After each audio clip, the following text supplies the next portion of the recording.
नमस्कार दोस्तों, मेरा नाम है प्रवीण और आप देख रहे हैं पाविका फ्लूइड से इस चैनल को एक बार फिर से। तो आज मैं लेकर आपके लिए बहुत ही important topic again from the fluid machinery. This is your problems on cavitation in centrifugal pumps. जो आज का जो चैप्टर है स्पेशली सेंट्रीफ्यूगल पंप का है, तो हमने न्यूमेरिकल स्टार्ट कर दिए हैं। हमारा जो पिछला न्यूमेरिकल था that was again from the centrifugal pump, but that was based on turbines, यानी कि कैविटेशन जो प्रॉब्लम आती है टर्बाइंस में किस तरह से होती है। तो आज का स्पेशली जो हमारा एग्जांपल है, this is the cavitation in your centrifugal pump. But आगे बढ़ने से पहले अगर आपने मेरा चैनल सब्सक्राइब नहीं किया तो प्लीज ये आपसे बहुत बड़ी सी रिक्वेस्ट कि आप मेरा चैनल सब्सक्राइब कीजिए, लाइक एंड शेयर करना मत भूलिएगा, ताकि मैं ऐसे ही एजुकेशनल वीडियोस आपके लिए हमेशा हर पल लेके आता हूं। और इस वीडियो के डिस्क्रिप्शन बॉक्स में अगर आप देखें तो आपको एक लिंक मिलेगा जहां से आप इसी चैप्टर यानी कि सेंट्रीफ्यूगल पंप के दूसरे भी तमाम टॉपिक्स देख सकते हैं। साथ में अगर आप यानी कि जो फ्लूइड मशीनरी फिलहाल हमारा जो सब्जेक्ट चल रहा है उसके दूसरे भी चैप्टर्स अगर आप देखना चाहें, इंपैक्ट ऑफ जेट्स है, हाइड्रोलिक मशीन्स हैं, फ्लूइड सिस्टम है, बाकी भी दूसरे चैप्टर्स हैं, आप देख सकते हैं प्लेलिस्ट में जाके। वो भी लिस्ट मतलब डिस्क्रिप्शन बॉक्स में दी हुई है। साथ में अगर आप फ्लूइड मैकेनिक्स पढ़ रहे हैं, स्ट्रेंथ ऑफ मटेरियल पढ़ रहे हैं, हीट ट्रांसफर पढ़ रहे हैं, तो तमाम टॉपिक्स विद कंप्लीट न्यूमेरिकल्स, आपके कुछ सुझाव होंगे, कमेंट होंगे, वीडियो बेस्ड कमेंट्स होंगे, तो वो भी मैं लेके आऊंगा। आप कमेंट कर सकते हैं कि कौन सा वीडियो मुझे लेके आना चाहिए। मैं पूरी कोशिश करूंगा टाइमिंगली वीडियोस लेके आने की। तो चलिए स्टार्ट करते हैं आज का जो न्यूमेरिकल है। ज्यादा ना टाइम लेते हुए इस क्वेश्चन को हम अपनी नेटिव लैंग्वेज में समझेंगे और क्या बोलते हैं लिखेंगे गिवन डेटा, साथ में बनाएंगे डायग्राम भी। ठीक है, this question is based on cavitation, क्योंकि कैविटेशन एक प्रॉब्लम होता है टर्बाइंस में भी देखा गया, स्पेशली हाइड्रोलिक जो मशीन्स होती हैं वहां पर, जिनकी मैं बात करूंगा आज, टर्बाइंस और क्या बोलते हैं सेंट्रीफ्यूगल पंप। जो मेरा पिछला वीडियो था that was based on same problem, but यहां पर जो मतलब पिछले केस में हेडिंग थी problems on cavitation in turbines. तो आज का सेंट्रीफ्यूगल पंप है, तो डायग्राम देखते हैं और साथ में पढ़ते भी। ओके, और एक्चुअली जो क्वेश्चन है यूनिवर्सिटी में आया हुआ है, that is from Punjab technical university for 5 marks. ठीक है, तो आप जब भी कोशिश करें कि कोई भी न्यूमेरिकल को सॉल्व करें, कोशिश करेंगे कि अगर नहीं भी आता है तो एटलीस्ट गिवन डेटा लिखें, साथ में बनाए डायग्राम। तो 5 मार्क्स है तो एटलीस्ट 1 से 2 मार्क्स तो आपको मिल ही जाएंगे। एटलीस्ट तो 1 मार्क्स मिलेगा, 10 मार्क्स है तो 2 मार्क्स का तो मिलेगा, मतलब 2 मार्क्स तो at least you will get. Okay, a centrifugal pump rotating at 1000 RPM delivers 160 litre per second of water against the head of 30 metre. एक सेंट्रीफ्यूगल पंप है। सबसे पहले मैं एक सेंट्रीफ्यूगल पंप का डायग्राम बनाता हूं। ठीक है, आपने प्रोसेस फ्लो डायग्राम देखा होगा या फिर प्रोसेस फ्लो डायग्राम सुना होगा। ब्लॉक डायग्राम्स होते हैं, प्रोसेस फ्लो डायग्राम, या फिर होती है एक शीट होती है हमारी process and instrumentation diagram. Process flow diagram ज्यादातर क्या बोलते हैं कि सभी जो भी इंजीनियरिंग डिपार्टमेंट्स होते हैं वहां पे यूज की जाती है। कोई भी शीट्स या फिर आपको सपोज कोई स्ट्रक्चर बताना है तो प्रोसेस फ्लो डायग्राम, यानी कि प्रोसेस किस तरह से आगे बढ़ता है, तो प्रोसेस फ्लो डायग्राम में हम अगर आप केमिकल इंजीनियरिंग के सब्जेक्ट पढ़ रहे हैं या फिर मैकेनिकल इंजीनियरिंग के या सिविल इंजीनियरिंग के, तो प्रोसेस फ्लो डायग्राम एक शीट होती है जिसमें एक रिप्रेजेंटेशन होता है अलग अलग इक्विपमेंट्स का। तो आज का इक्विपमेंट हमारा सेंट्रीफ्यूगल पंप है और कुछ इस तरह से सेंट्रीफ्यूगल पंप को बताया जाता है। ठीक है, ये हो गई हमारी डिलीवरी लाइन, यहां पे लिख देता हूं, this is the delivery line. ठीक है, और ये हो गया हमारा सेंट्रीफ्यूगल पंप और ये हो गई हमारी सक्शन लाइन। ओके, सपोज हमारा जो कंटेनर है वो यहां पर है, या फिर कंटेनर बोलेंगे या फिर आप रिजर्वायर बोल सकते हैं या संप बोल सकते हैं।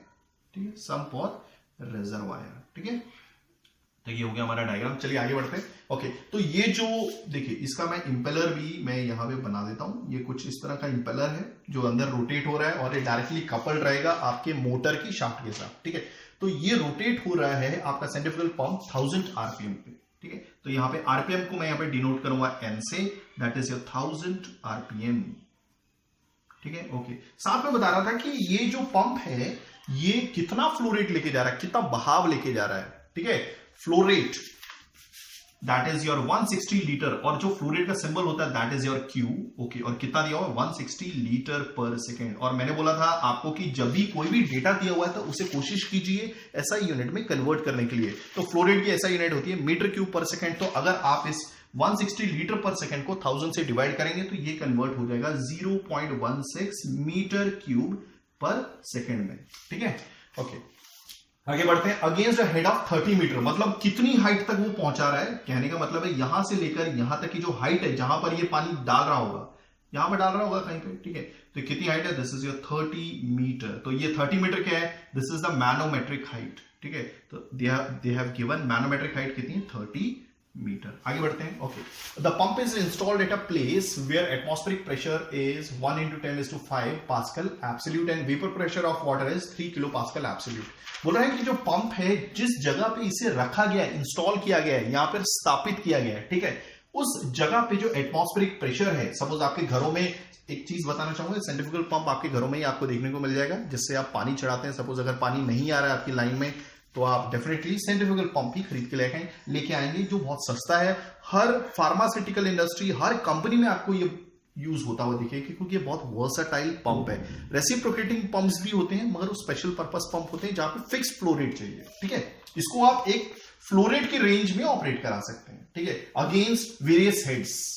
अलग अलग फ्लो रेट के हिसाब से अलग अलग हेड होगा, यानी कि जितनी हेड तक पानी पहुंचा देगा, ठीक है। अब जहां पर इसे रखा गया है, यानी कि आपके घरों में, मान लीजिए वहां का एटमॉस्फेरिक प्रेशर कितना है, 1 × 10⁵ पास्कल एब्सोल्यूट। अभी देखिए स्केल्स होती है, प्रेशर को मेजर करने की स्केल होती है। एक आप प्रेशर मेजर करते हैं एब्सोल्यूट स्केल से, जहां पे प्रेशर 0 होता है उसके रेस्पेक्ट में, या पर एक प्रेशर मेजर करते हैं एटमॉस्फेरिक प्रेशर के रेस्पेक्ट में। तो ये जो स्केल हम यूज करें एब्सोल्यूट। आप ज्यादा जानना चाहते हैं, मेरे वीडियोस देख सकते हैं, दैट इज जो चैप्टर है फ्लूइड स्टैटिक्स, आई थिंक वहां पे आपको मिल जाएगा कि एब्सोल्यूट प्रेशर क्या होता है, गॉज प्रेशर क्या होता है, पॉजिटिव गॉज प्रेशर क्या होता है, नेगेटिव गॉज प्रेशर क्या होता है, वगैरह वगैरह, ठीक है। ओके, तो चलिए यहां पर कितना बताया हुआ, that is your atmospheric pressure. तो यहां पे लिख देता हूं एटमॉस्फेरिक ATM प्रेशर कितना दिया हुआ है, this is equal to 1 × 10⁵ pascal, और वो भी एब्सोल्यूट में दिया हुआ है, ठीक है। ओके, नेक्स्ट वेपर प्रेशर भी दिया हुआ है। ये वेपर प्रेशर क्या होता है, फ्लूइड, कोई भी फ्लूइड एक पर्टिकुलर टेम्परेचर पे कुछ प्रेशर एक्सर्ट करता है, ठीक है। जो प्रेशर उसके वेपर द्वारा दिया जाता है कोई भी कंटेनर पे, ठीक है। अब डेफिनेटली कोई भी फ्लूइड कंटेनर के अंदर ही रखा होगा, तो उसकी वॉल्स पे उसके, देखिए कोई भी फ्लूइड के जो वेपर्स होते हैं उसके द्वारा जो प्रेशर एक्सर्ट किया जाता है दीवार पे, दीवार मतलब किसकी, जो कंटेनर में रखा हुआ है, तो that is your vapour pressure. ये कितना दिया हुआ है, this is in 3 kilo pascal, ये भी एब्सोल्यूट में दिया हुआ है, ठीक है। तो दिस इज योर, यहां पे ये भी लिख लेते हैं। और कुछ क्या दिया हुआ, आगे बढ़ते हैं। The head loss in the suction pipe is equal to 0.2 metre of water. अब याद रखिएगा, जब फ्लूइड आपका इस सक्शन पाइप से निकलता है आगे, this is the suction pipe, ठीक है। अब यहां से लेकर यहां तक की ये सक्शन की हाइट है, जिसको सक्शन हेड भी बोलेंगे, जिस पर आज हमारा क्वेश्चन बेस्ड है। Let me check. ओके, ठीक है, तो यही है वो सक्शन हेड, ठीक है। ओके, और इस दौरान ये हो गई हमारी height, HS is what, height, ठीक है, ये सक्शन पाइप की। तो ये क्या बोल रहा है, हेड लॉस इन सक्शन पाइप। जब भी कोई भी फ्लूइड, भले वो केमिकल हो, जब कोई वाटर हो, जब ये इस पाइप के थ्रू गुजरेगा, तो उस दौरान कुछ लॉस होगा। वो लॉस मैं यहां पे लिखता हूं, that is HF, head loss due to friction, और ये मेजर लॉसेस में गिना जाता है, और सक्शन पाइप में है, इसलिए ये लिख देता हूं, कितना दिया हुआ, दिस इज 0.2 मीटर, ठीक है। इसे यूज किया जाता है जब भी कहीं पर भी, यानी कि फ्लूइड जाना है किसी एक जगह से दूसरी जगह पाइपलाइन के थ्रू, ठीक है। ये कैलकुलेट किया जाता है, बुकों में तो बहुत आसानी से देते हैं, मगर इसे कैलकुलेट करना होता है। कैलकुलेट मिनिमम NPSH, तो यहां पे लिख देता हूं NPSH, net positive suction head. इसका भी वीडियो अवेलेबल है, तो आप देख सकते हैं। एक होता है net positive suction head available, मतलब आप कितना अवेलेबल कराते हैं, और मिनिमम, कोई भी पंप को ऑपरेट होने के लिए मिनिमम NPSH तो लगता ही है, वो देखना पड़ता है हमें, जिस जगह पे आप ऑपरेट कर रहे हो, ठीक है, वहां पे कितना अवेलेबल है और आपको मिनिमम कितना प्रोवाइड करना है। Maximum allowable height of the pump from the free surface of the water in the sump, मतलब कितनी मैक्सिमम हाइट होगी अलोएबल, यानी कि इसके ऊपर गए तो खतरा है, ठीक है। मैक्सिमम अलोएबल हाइट कितनी पंप की होनी चाहिए, free surface of the water, मतलब ये देखिए, ये पानी की फ्री सरफेस है, यहां से लेकर यहां तक का जो डिस्टेंस है वो मैक्सिमम कितना होना चाहिए। अगर उसके जस्ट ऊपर गए तो खतरा है भाई, यानी कि कैविटेशन होने वाला है। तो ये बोल रहा है कि मैक्सिमम हाइट क्या होगी, तो यही बोल रहा है, ये जो सक्शन हेड है ना हमारा, HS क्या है हमारा, this is the maximum suction head, यानी कि इसकी मैक्सिमम हाइट ये सक्शन लाइन की कितनी होनी चाहिए ताकि कैविटेशन ना हो। और हमको मालूम है कि कैविटेशन ना हो, और वो भी बाउंड्री पे बोल रहा है। देखिए हाइट अगर इससे छोटी रहेगी तो चलेगा, हाइट इसके बराबर रहेगी तो ये लास्ट लाइन है of defence, last line of defence बोलते हैं, लाइन ऑफ कंट्रोल। और अगर ये हाइट, मतलब इस पंप को उठा के मैंने जरा सा भी ऊपर किया तो ये हाइट बढ़ गई, तो भैया प्रॉब्लम हो जाएगी, कैविटेशन हो जाएगा। तो यहां मैं लिख देता हूं कि यहां पर तो कैविटेशन होने वाला है। क्या होने वाला है, कैविटेशन। होने वाला है। ये लास्ट लाइन ऑफ डिफेंस है। जब तक ये हाइट यहां तक रहेगी, इतनी हाइट, तो कैविटेशन नहीं होगा। क्या होगा? कैविटेशन नहीं होगा। क्लियर हो गया? ओके। और कोई भी हाइट, सपोज पंप को उठा के यहां पर रख दीजिए, सपोज इतनी हाइट, कोई भी हाइट जो इस हाइट के अंदर बनी रहेगी, वहां पर तो कैविटेशन होने वाला ही नहीं है, तो यहां पर भी नो कैविटेशन। ठीक है। तो एक साइंटिस्ट आए हमारे, that is your D Thomas करके, उन्होंने एक क्या बोलते हैं, थॉमस कैविटेशन फैक्टर दिया है। तो मैं ऑलरेडी आपको बोल रहा था कि जिस दौरान ये लास्ट हाइट है, ये लास्ट हाइट है जहां पे आप इस सेंट्रीफ्यूगल पंप की सक्शन लाइन तक, मतलब सेंट्रीफ्यूगल पंप की जो सक्शन लाइन है, ये आप बढ़ा सकते हो। अगर ये हाइट इसके जस्ट ऊपर गई तो कैविटेशन हो जाएगा। तो इस दौरान क्या होता है कि आपका जो सिग्मा है वो लेस हो जाता है सिग्मा सी से, यानी कि सिग्मा सी बड़ा हो जाता है। समझ में आ रहा है? ये जो सिग्मा है ये लेस हो जाता है सिग्मा सी से। सिग्मा क्या है? आपका थॉमस कैविटेशन फैक्टर, और सिग्मा सी क्या है? Critical Thomas cavitation factor. Clear हो गया? ओके। यहां पर कैविटेशन नहीं हो रहा है, यानी कि सिग्मा जो है वो सिग्मा सी के बराबर है। ठीक है। और यहां पर भी कैविटेशन नहीं हो रहा है, तो यहां पर जो सिग्मा है वो ग्रेटर है सिग्मा सी से। तो ये तो सिंपल सी बात है। और इसी को हम सिग्मा मिनिमम भी बोल सकते हैं, यानी कि वो सेफ वैल्यू क्या होगी सिग्मा मिनिमम की, या फिर सिग्मा सी की। सिग्मा सी और सिग्मा मिनिमम क्या है? मिनिमम नहीं बोलेंगे, यानी कि ये क्या बोलते हैं आपका क्रिटिकल थॉमस कैविटेशन फैक्टर। मतलब ये एक सिग्मा सी की कोई वैल्यू होगी, ठीक है, जहां पे कैविटेशन तो होगा नहीं, और उस दौरान यहां पर सक्शन की हाइट इतनी होगी। क्लियर हो गया? आप देख रहे हैं, अगर आप इसके ऊपर जाते जाते हैं सिग्मा की वैल्यू रिड्यूस होती जाती है, मगर सिग्मा की वैल्यू रिड्यूस होती है। और अगर आप पंप को उठा के ऊपर रख देते हैं तो डेफिनेटली कैविटेशन होने वाला है। तो कैविटेशन कौन चाहेगा भाई अपने पंप में? कोई नहीं चाहता। तो ये लास्ट लाइन ऑफ डिफेंस है, यहां पर ही आपका क्रिटिकल थॉमस कैविटेशन फैक्टर, ये इतनी वैल्यू रहेगी। जब सिग्मा सी के बराबर होगा या सिग्मा मिनिमम के, तक कैविटेशन नहीं होने वाला, और ये लास्ट हाइट होगी। पंप की हाइट अगर आप थोड़ा नीचे रखना चाहते हैं, कोई प्रॉब्लम नहीं, कैविटेशन नहीं होगा। उस दौरान सिग्मा सी से ऊपर ही रहने वाला। तो मैं यही चीज समझा। अगर ये समझता है तो आपको ये पूरा क्वेश्चन समझ में आ जाएगा। तो चलिए जल्दी से कर लेते हैं इस क्वेश्चन को, ये समझना बहुत जरूरी है। ठीक है। आई होप आपको समझ में आ रही होंगी सारी चीजें। तो चलिए अभी जल्दी से पढ़ लेते हैं, क्या बोलते हैं। ठीक है। अब देखिए, मैंने एक चीज बताई थी आपको कि टरबाइन्स के केस में आपका क्रिटिकल थॉमस कैविटेशन फैक्टर निकालने का अलग फॉर्मूला है। ठीक है, हमने देखा था, और सेंट्रीफ्यूगल पंप में अलग है। ठीक है। तो सबसे पहले हमें क्या निकालना था? हमें निकालना है, सपोज आप निकालना चाहते हैं, फिलहाल मैंने एक चीज तो लिखी नहीं है यहां पर, हाँ, ये HS मैक्स हमें निकालना था। ठीक है। ये मैक्सिमम हाइट क्या होगी? तो ये मैक्सिमम हाइट तभी होगी ना जहां पर कैविटेशन नहीं होगा, और ये लास्ट वैल्यू होगी आपकी सिग्मा, जब सिग्मा सी के बराबर हो जाएगा, और वही सिग्मा मिनिमम भी होगा। तो सबसे पहले NPSH मिनिमम निकालते हैं। NPSH मिनिमम कैसे निकालेंगे भाई? ओके, हमें मालूम है that sigma is equal to NPSH net positive suction head upon manometric head, जितनी हाइट तक हमें पहुंचाना है। ठीक है। अगर हमें मिनिमम चाहिए, आप देख रहे हैं that sigma is directly proportional to NPSH। ठीक है। ओके, अगर हमें मिनिमम वैल्यू चाहिए, आप देख रहे हैं ये फॉर्मूले के हिसाब से sigma directly proportional to NPSH। अगर हमें मिनिमम वैल्यू चाहिए सपोज, ठीक है, तो सिग्मा भी मिनिमम होना चाहिए। और सिग्मा मिनिमम कौन होता है? वो तो सिग्मा सी के बराबर होता है। अभी मैंने आपको समझाया हुआ। आई होप आपको चीजें क्लियर हो रही होंगी। ठीक है। तो सिग्मा मिनिमम चाहिए होगा, तो दैट मींस इस फॉर्मूले को कन्वर्ट करके हम ऐसा लिखेंगे, सिग्मा मिनिमम। भाई देखिए, जैसे जैसे आप ऊपर जा रहे हैं ना, तो सिग्मा की वैल्यू रिड्यूस हो रही है, मगर मैं इस रीजन में सपोज इसको 1 ले लेता हूं, इसको 2 ले लेता हूं। ठीक है। मैं 1 रीजन की सिग्मा सी की वैल्यू क्यों लूं? है तो वो भी बोल सकता है कोई भी मिनिमम है, मगर अगर मैं यहां पर कोई भी सिग्मा सी की वैल्यू सिलेक्ट करता हूं, मुझे मालूम है कि मिनिमम है, मगर भाई पंप, यानी कि पंप को उठा के इतना ऊपर रखना पड़ेगा, यानी कि हाइट बढ़ गई तो कैविटेशन होगा। मैं क्यों अपने पंप में कैविटेशन करना चाहूंगा? तो सिग्मा सी की वैल्यू मेरे को वो लेनी है जो मिनिमम भी हो और कैविटेशन भी ना हो। तो वो कहां पॉसिबल है? ये लास्ट वैल्यू है सिग्मा सी, मतलब सिग्मा जब सिग्मा सी के बराबर हो जाता है और यहां पर कैविटेशन नहीं होगा, इस वजह से ये सिग्मा सी या सिग्मा जो है इस केस में सिग्मा मिनिमम के बराबर है। आई होप आपको समझ में आ गया होगा। तो that is your NPSH by HM, और ये मिनिमम आ जाएगा। तो यानी कि सिग्मा मिनिमम क्या है? यानी कि सिग्मा सी, तो मुझे सिग्मा सी चाहिए। ओके, तो in case of centrifugal pump जो सिग्मा सी होता है वो लिख देता हूं, that is 1.03 into 10⁻³ NS 4/3। Clear हो गया? ओके, NS क्या? Specific speed. ठीक है, स्पेसिफिक स्पीड। तो चलिए इसे हम कहां पे निकालें? यानी कि सबसे पहले तो भाई सिग्मा सी चाहिए, हमें चाहिए था एनपीएसएच, ठीक है, ये तो क्वेश्चन मार्क हो गया, ये तो चाहिए, तो ये तो है हमारे पास, मगर ये नहीं था हमारे पास, ठीक है। तो सिग्मा मिनिमम यानी कि सिग्मा सी ये नहीं है हमारे पास, तो दैट मींस ये निकालना पड़ेगा। क्लियर हो गया? ओके। और सिग्मा सी निकालना है तो प्रॉब्लम है कि एनएस नहीं मालूम है, तो एनएस हम निकालते हैं सबसे पहले। Specific speed of centrifugal pump हमने पढ़ा भी है, आप मेरा पिछला वीडियो देख सकते हैं। तो कैसे निकालना है, इस formula is there, N under root Q H M raise to 3/4। Let me check if I am not wrong. हाँ, लगभग ये okay.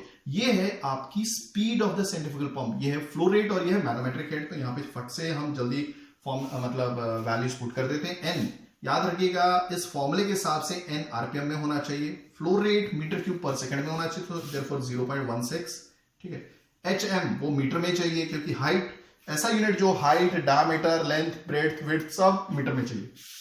So that is your 30 raised to 3/4, okay, so therefore ns equal to, ये जो value आती है this will also be RPM ही होगी, क्योंकि ये वैल्यूज और ये वैल्यूज आपस में कट जाएंगे, तो यहां पर हमारे पास जो एनएस रहेगा वो आरपीएम में रहने वाला है, and this NS is coming out to be 31.2 RPM.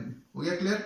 Okay, so therefore let me write NS is equal to 31.2 RPM. हो गया ये? ओके, चलो इसको मैं मिटा देता हूं फिलहाल, 31.2 आरपीएम।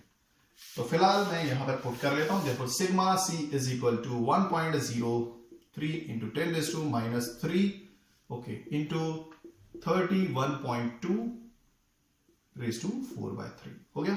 ठीक है, अब इसको मैं यहां करता हूं, देखो सिग्मा सी की अगर आप वैल्यू निकालेंगे this is coming out to be, याद रखिएगा ये डायमेंशनलेस नंबर है, यहां पे इनकी जो भी आपस में यूनिट होगी सब कट जाएंगी।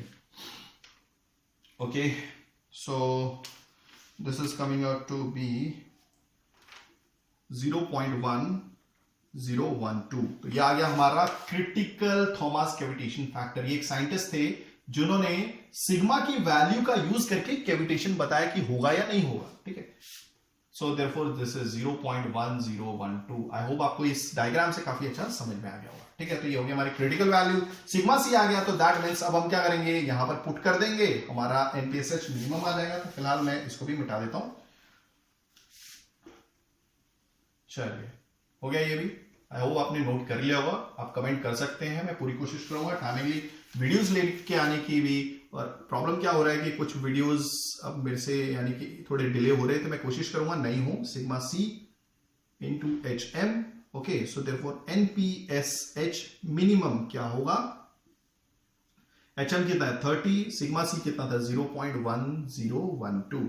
तो एनपीएसएच मिनिमम कितना हो गया, दैट इज योर कितना हो गया मल्टीप्लाई करने पर, this is coming out to be कितना आ रहा है 3.0356, that is also in metre, ठीक है। इसकी तो कोई यूनिट नहीं होती, इसकी यूनिट मीटर है, तो दैट मींस मीटर आ जाएगा। सो देयरफॉर दिस इज जो नेट पॉजिटिव सक्शन हेड। देखिए आप कभी भी सेंट्रीफ्यूगल पंप खरीदते हैं तो आपको इतना नेट पॉजिटिव सक्शन हेड आपको प्रोवाइड करना ही पड़ेगा, ठीक है, नहीं तो पंप काम नहीं करेगा अच्छे से।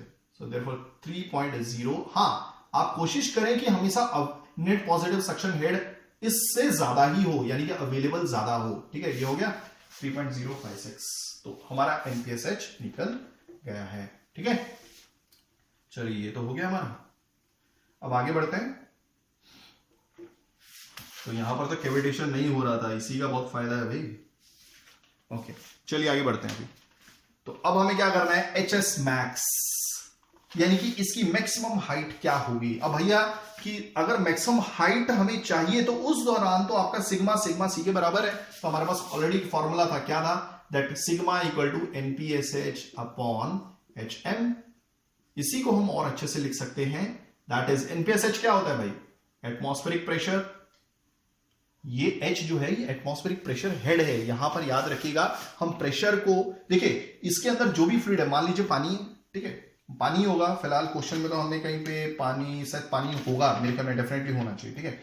तो ये जो फ्लूइड लेके जा रहा है ये पानी है, ठीक है। और हमने क्या किया है, प्रेशर को प्रेशर हेड में कन्वर्ट कर दिया गया है, ठीक है। वैसे प्रेशर क्या होता है, 1 बार अगर पानी के टर्म्स में, यानी कि 1 बार क्या है आपका प्रेशर है, ठीक है, या फिर एटमॉस्फेरिक प्रेशर है। तो अब हम प्रेशर को हम किसमें, प्रेशर हेड में कन्वर्ट कर रहे हैं, वो भी in terms of metre of water, पानी की हाइट के हिसाब से प्रेशर ले रहे हैं, ठीक है, यानी कि प्रेशर हेड के तौर पे। तो this is H atmosphere minus क्या बोलेंगे हमारा vapour pressure head minus your suction head जो चाहिए, ओके, ये वाली height minus your head loss due to friction, वो भी सक्शन पाइप में, ठीक है, अपॉन मैनोमेट्रिक हेड, ठीक है, NPSH इसके बराबर होता है, ओके।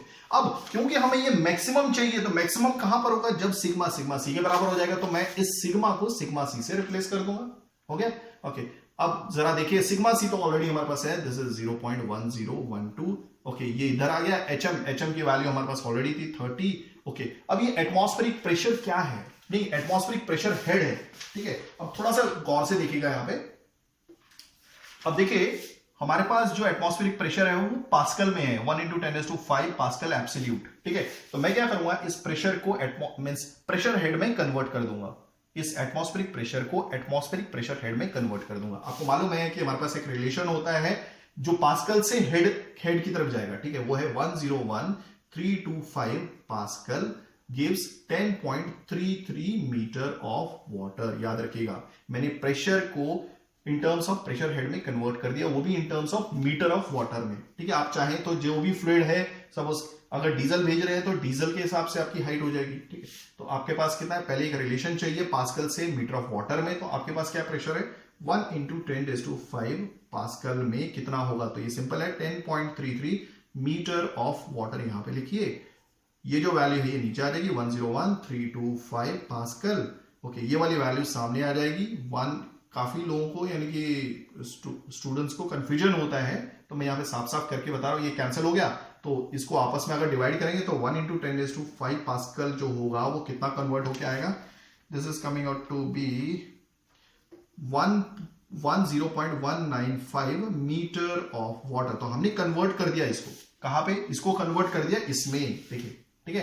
तो अब हमारी एक वैल्यू हो गई, यहां पे लिख देता हूं, दिस इज योर, कितनी आई है, 10.195 मीटर ऑफ वाटर, हो गया। अब दूसरा क्या है हमारा, वेपर प्रेशर है। वेपर प्रेशर जैसे हमने इस फॉर्मूले का यूज किया, ठीक है, सिंपली मैं क्या करूंगा, हमारे पास ऑलरेडी एक रिलेशन तो था ही, आपने देखा, ठीक है, ये तो रिलेशन है हमारा, ओके। इस बार हमें वेपर प्रेशर को कन्वर्ट करना है, यहां पे याद रखिएगा किलो है, तो पहले इस किलो को एब्जॉर्ब कर लीजिए। तो मैं यहां पे क्या करूंगा, यहां पे मिटा दूंगा, यहां पे लिखूंगा ये 3 किलो पास्कल है, तो दिस इज किलो का एब्जॉर्ब कर लीजिए, किलो मींस 1000 है, तो 3 × 1000 इज 3000, हो गया।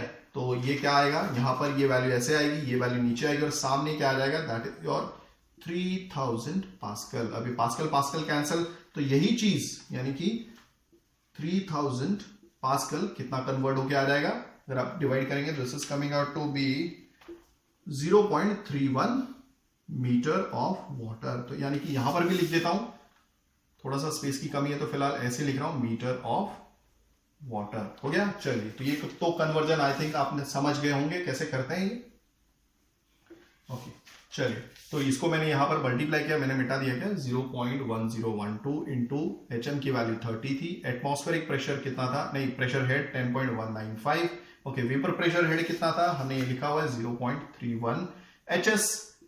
तब जाके ये जो हाइट है सक्शन हेड की मैक्सिमम हो जाएगी, तो यहां पे मैक्स भी लिखना चाहिए, फिर मुझे ये भी लिख देता हूं, माइनस, और सक्शन लाइन में जो हेड लॉस हो रहा है जब फ्रिक्शन की वजह से, वो कितना दिया हुआ है, दिस इज 0.2, ठीक है, ओके। HS मैक्स चाहिए तो इसको यहां पे ले लीजिए, ओके, और बाकी सब चीजें यहां पे ले लीजिए, तो आप कैलकुलेट करेंगे, सिंपल, ये तो एडिशन है, तो this is coming out to be 6.649 metre. तो ये maximum height 6.649 metre of water के हिसाब से होनी चाहिए। कोई भी हाइट जो इस हाइट से कम है, कैविटेशन नहीं होगा, उस दौरान सिग्मा की जो वैल्यू है वो सिग्मा सी से बड़ी ही होगी, ओके। अब इस सिग्मा, देखिए इस हाइट पे, यानी कि इस हाइट, ये वो मैक्सिमम हाइट है, इस दौरान सिग्मा आपका ऑटोमेटिकली सिग्मा सी के बराबर हो जाएगा। अगर आप इस 6 पॉइंट, मान लीजिए इसको राउंड ऑफ करके 6.7 मीटर कर देता हूं, 7 मीटर कर दी, जो हाइट ज्यादा है, तो ऑटोमेटिकली आपका जो सिग्मा है सिग्मा सी से कम हो जाएगा, और उस दौरान कैविटेशन होगा। तो हम जानबूझ के प्रॉब्लम क्यों खड़ी करेंगे। तो आई होप आपको चीजें समझ में आई होंगी। अगर आप ऐसी एजुकेशनल वीडियोस चाहते हैं तो please do right A comment, पूरी कोशिश करूंगा टाइमिंगली वीडियोस लेके आने की। तब तक के लिए इजाजत दीजिए और अपने घर पे बने रहिए, साबुन से हाथ धोइएगा, कहीं भी बाहर से ज़रूरी सामान अगर आप लेकर आते हैं, मुंह ढक के जाइएगा, आंखें ढक के जाइएगा, हो सके तो गॉगल्स का यूज़ कीजिए और बाहर से आते वक्त हाथ ज़रूर धोइएगा, कपड़े चेंज कीजिए, नहा लीजिए और बेवजह आप घर के बाहर मत जाइएगा। तो थैंक्स फॉर वॉचिंग, धन्यवाद, थैंक यू।